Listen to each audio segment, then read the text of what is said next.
मुझे लगता था कि वो यूं ही अपनी जान नहीं गंवाएंगे, लेकिन ये सुसाइड है। पता नहीं क्यों मैंने सोचा कि ये कुछ बेहतर करेंगे। ठीक है, फायर! क्या ये स्मोक है? ओह, ये जरूर उनका कोई सिग्नल है। सारे सोल्जर्स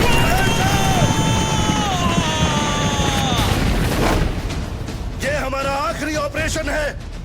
सभी सोल्जर्स खड़े हो जाओ। हम घुड़सवार सेना से अटैक करेंगे। हमारा गोल बीस्ट टाइटन को खत्म करना है। ऐसा करने से हम भी उनके टारगेट बन जाएंगे। तो जैसे ही बीस्ट टाइटन हम पर अटैक करने वाला होगा, हम एक साथ हमारा स्मोक सिग्नल फायर करेंगे। इससे उसकी एक्यूरेसी कम हो जाएगी। और जब हम उसका ध्यान भटका रहे होंगे, कैप्टन लीवाई बीस्ट टाइटन को मार डालेंगे।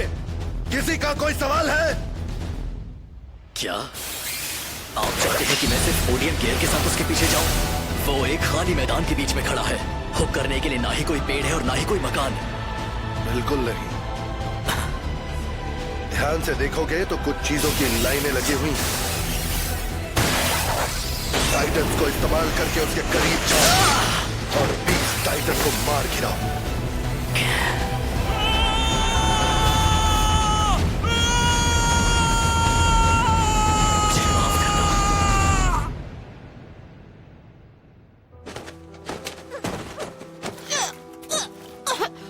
खड़े रहकर इंतजार करने का मतलब है कि हम पर और ज्यादा पत्थरों की बारिश होगी।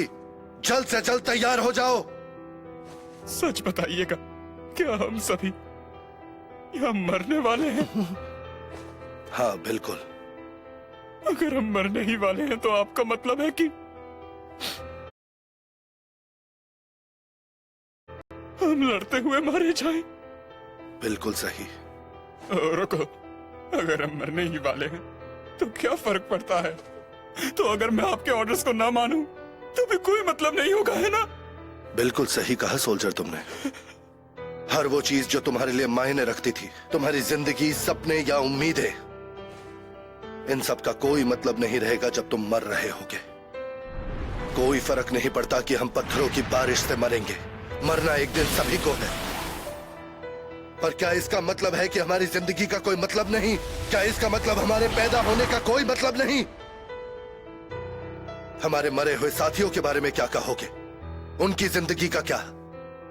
उनका कोई मतलब नहीं? बिल्कुल नहीं। उनकी यादें हमारे लिए मायने रखती है। उन सब का वजूद है, क्योंकि हम हमारे साथियों की कुर्बानी को कभी नहीं भूलने वाले।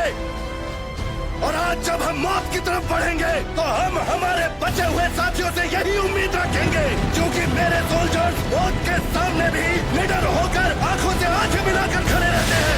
मेरे सोल्जर्स आगे बढ़ते हैं। मेरे सोल्जर्स का हाथ